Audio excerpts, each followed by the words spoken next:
Hello everyone, स्वागत है फिर से एक नए वीडियो में। और हम लोग जैसे कि अभी तक इस सीरीज़ को अगर आप देख रहे होंगे वैशाली का, तो हम लोग इस सीरीज़ में पहुंच चुके हैं म्यूज़ियम और एक बुद्ध भगवान के अवशेष वाले जगह वाले के बाद कोल्हुआ। कोल्हुआ वो जगह है जहां पर भगवान बुद्ध अपना अंतिम वक्तव्य दिए थे, जो बौद्ध धर्म में हुआ था वो यहाँ पे।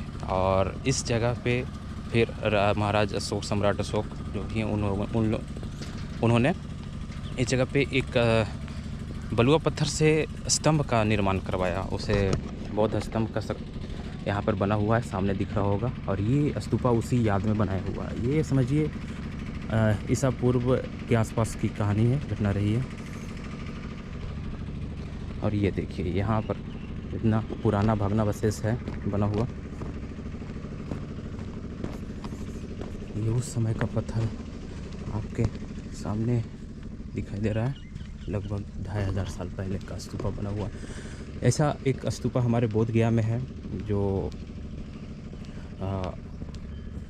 बुद्ध भगवान की जो खीर खिलाई थी उनके उपलक्ष्य में, उनकी याद में या फिर बनाया गया था सुजाता स्तूप वो। और ये देखिए काफ़ी पुराना बना हुआ स्तूपा, बलुआ पत्थर से निर्मित है पूरी तरह से।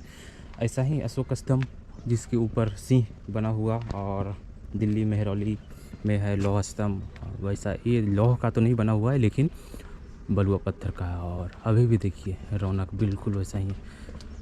शायद बीच में कुछ इसको रिनोवेट किया गया है क्या, या फिर कुछ इस पर किया गया है जिसके कारण ऐसा डिजाइन है, कलाकृति किया हुआ। ऊपर में अगर इंग्लिश में लिखा हुआ है WM lawyer CM mount JE नेच। ये सब तो अंग्रेज़ लोग ऐसा लिख दिए हैं, अपना अपना नाम लिख दिए हैं इस पिलर पे, तो बहुत ही गलत बात है।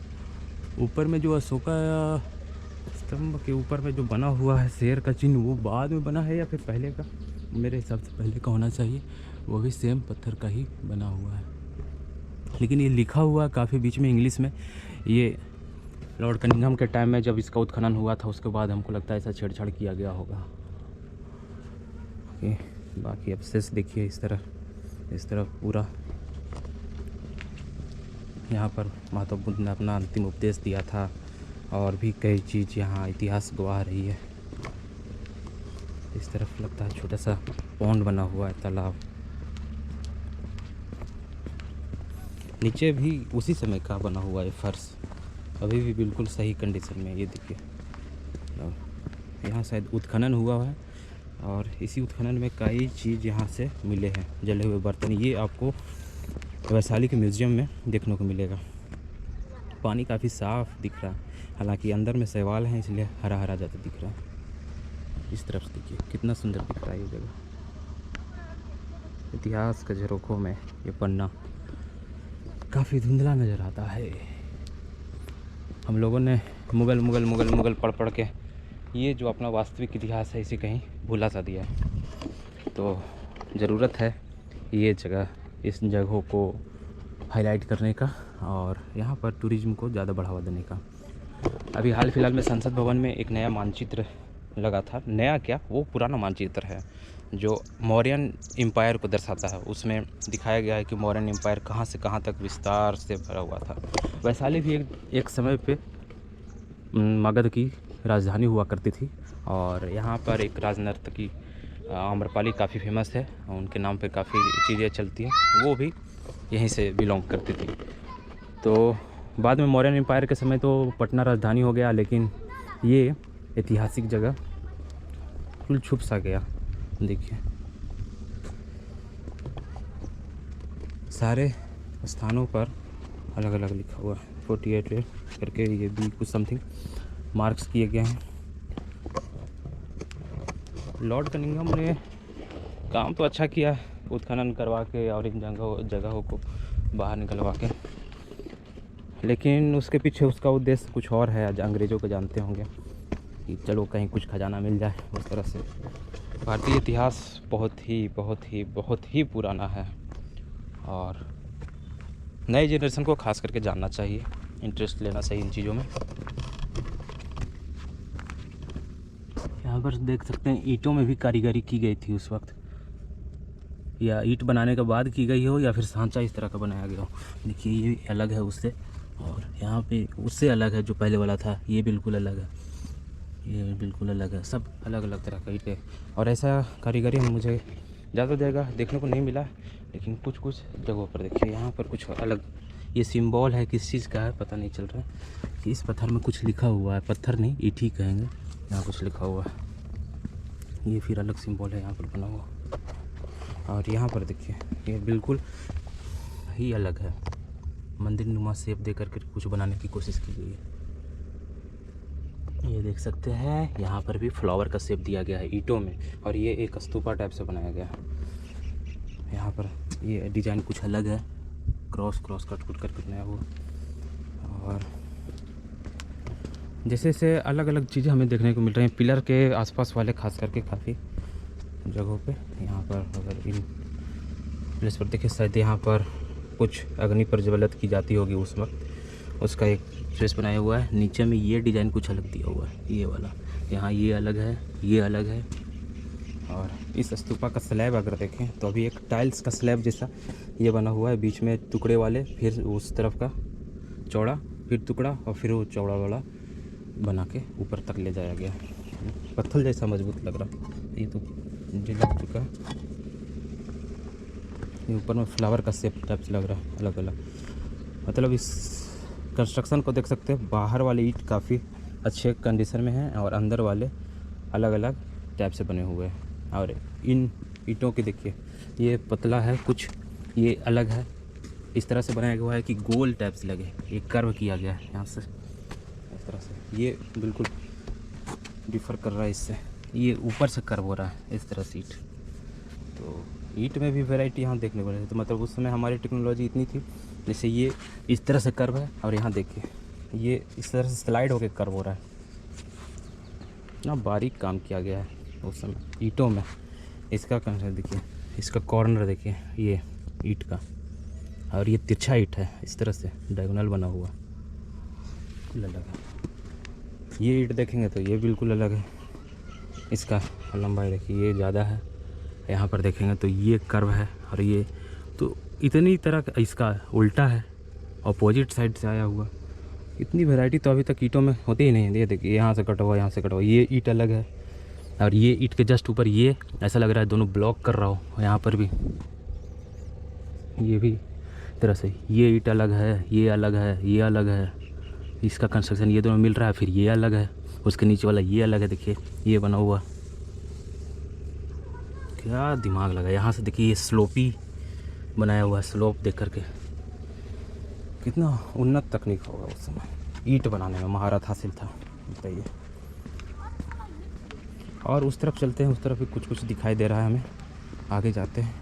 ये सब तो बिल्कुल एक बार तो ज़रूर बनता है, अगर आप बिहार में हैं या बिहार से बाहर हैं तो अपने मौर्यन एम्पायर या उससे पहले वाले एम्पायर को देखने के लिए बनता है। ये देखिए उसमें जो ढलाई किया जाता था चूना डाल के, चूना पत्थर के साथ, अभी तक बिल्कुल सही कंडीशन में।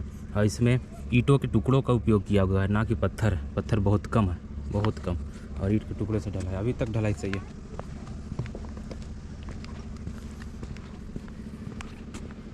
यहाँ पर कुछ लिखा हुआ है, ये ईंट यहाँ भी अलग दिखा हमको।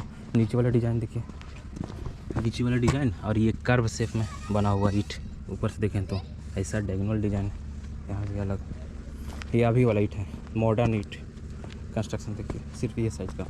ये है मनौती स्तूप, और इधर वोटिव स्तूपास, मनौती स्तूप इधर भी है। कुछ कुछ रेलिंग्स यहाँ बच रहा है, इस तरफ भी। यहाँ पर लिखा हुआ है स्वास्तिकार विहार, यानी कि स्वास्तिक। ये डिजाइन दार है और नाजुअल नहीं है, ये हिंदू का स्वास्तिक है। स्वास्तिक के समान आधार विन्यास के इस विहार में 12 कक्ष हैं। केंद्र में खुला प्रांगण है जिसके चारों ओर बरामदे से जुड़े 3-3 कक्ष हैं। पूर्वाभिमुख प्रवेश द्वार वाले इस विहार को दक्षिणी भुजा से जुड़ा एक शौचालय का भी प्रावधान है। वाह, उस समय शौचालय प्रावधान था। गुप्त काल में निर्मित यह विहार संभवतः भिक्षुणियों के लिए बनाया गया था। एक्चुअली ये एक स्टोरी है, जैसे भगवान बुद्ध अपना उपदेश दे रहे थे तो काफ़ी सारे लेडीज़ औरतें आ गई। वो उन लोगों ने कहा कि हम लोग भी भिक्षु बनेंगे, भिक्षुनियाँ बनेंगे। अभी मना करने के बाद उन लोग ने भगवान बुद्ध मान गए और वो भिक्षुनियाँ बन गई, यानी कि बौद्ध भिक्षु बन गए। उसके बाद फिर उन लोग को उस परिसर के उससे थोड़ा सा डिस्टेंस पे यहाँ रखने का बनाया गया। और ऐसा माना जाता है कि उस समय मतलब कि आज से 2000 साल पहले ऑलमोस्ट, मैं सेकेंड शताब्दी की बात कर रहा हूँ, या उससे पहले BC में भी चले जा सकते हैं। बौद्ध धर्म का उसी समय प्रचार प्रसार हुआ था। उस समय यहाँ पर बाथरूम की सुविधा थी जो भिक्षुनियों के लिए बनाया गया था। तो ये लोग जो बोलते हैं कि भाई हिंदुस्तान काफ़ी पिछड़ा हुआ है, ये सब चीज़ नहीं, वेस्टर्न टॉयलेट, ये सब वही सब चीज़ों का जो एक इसका सैंपल अगर आपको देखना हो कि यहाँ पर बाथरूम किस वे में बनाया जाता था, वो आपको देखने को मिलेगा यहाँ का जो वैशाली का म्यूज़ियम है वहाँ। और जहाँ तक बाथरूम की बात है या स्नानगार की बात है, तो वो तो मोहनजोदड़ो में भी देखने को मिला और उस सभ्यता में भी मिला। तो समझ लीजिए कितनी साल पहले, कितनी प्राचीन सभ्यता में हमारे पास ये सब चीज़ था, अवेलेबल थी। फिर बीच में जो भी अंग्रेज़ों के काल में हमारे अस्तित्व पहले के हिसाब से, या फिर मुग़लों के काल में काफ़ी लो डाउनफॉल हुआ गुप्त काल के बाद, लेकिन वो चीज़ पहले से मौजूद थी। आदमी को उस चीज़ को समझना चाहिए और गर्व करना चाहिए और उस पथ पर आगे बढ़ना चाहिए, ना कि सिर्फ गर्व करें और आके ऐतिहासिक जगहों पर थूकते फिरें, गुटखा खा के फेंकते फिरें, जैसे अभी विश्व शांति स्तूपा में देखने को मिला। वो सब आपको प्रेरणा लेना चाहिए इन सब जगहों से और आगे आने वाली सभ्यता को थोड़ा सा अपग्रेड करना चाहिए सीख ले करके। तो हमारी यही कोशिश होना चाहिए, जब हम ऐसे जगह पर आते हैं तो कुछ सीख के जाएं और कुछ अच्छा करने का प्रयास करें। और इस स्तूपा के जस्ट बगल में इस तरफ यहाँ पर है कुटागारशाला है एक, उसमें जो भी इसका मीनिंग आता होगा, कुटागारा इसका मीनिंग लिखा हुआ है। कुटागारशाला उस स्थान को कहते हैं या फिर उस स्थान का घोतक है जहाँ वैशाली में वर्षावास व्यतीत करने के क्रम में भगवान बुद्ध प्रवास किया करते थे। और जो उत्खनन हुआ उसके द्वारा ये इस निर्माण को पता चलता है कि 3 चरणों में बनाया गया था। मूल रूप से जो पहला था ये शुंग कुषाण काल में निर्मित एक छोटा सा चैत्यगृह था। द्वितीय चरण में गुप्तकालीन है, जिसे एक भव्य मंदिर का रूप दिया गया। भव्य मंदिर वो सामने दिख रहा। और अंत में गुप्त के बाद का काल का है। उनमें अनेक दीवारों में विभाजित करके इसको एक संघाराम के रूप में परिपात किया गया। तो ये जगह है कुटागारशाला। ये देखिए, ये इसके उस तरफ से जाते हैं, बीच पे चढ़ना अच्छा नहीं होगा। अगर पूजा स्थल रहा होगा तो देखिए, अगर उस समय बना हुआ रहता पूरी तरह से तो काफ़ी देखने में अच्छा लगता। लेकिन जैसा कि आप लोगों को पता होगा कि बख्तियार खिलजी का जो रूल हुआ था इस मगध क्षेत्र के आसपास वाले जगहों पर, उसने काफ़ी तोड़फोड़ मचाई थी। उसके बाद क्या हुआ क्या नहीं हुआ, अब सिर्फ खंडहर बचे हैं। इसका इतिहास क्या रहा होगा अपने वक्त में, ऐसा लग रहा है छोटा छोटा लगता है स्नानगृह है, क्या है पता नहीं चल रहा। छोटा छोटा बना हुआ बाथरूम साइज से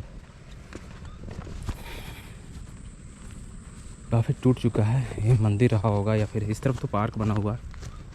काफ़ी बड़े क्षेत्र में इस जगह को डेवलप किया गया है, काफ़ी अच्छा लग रहा है।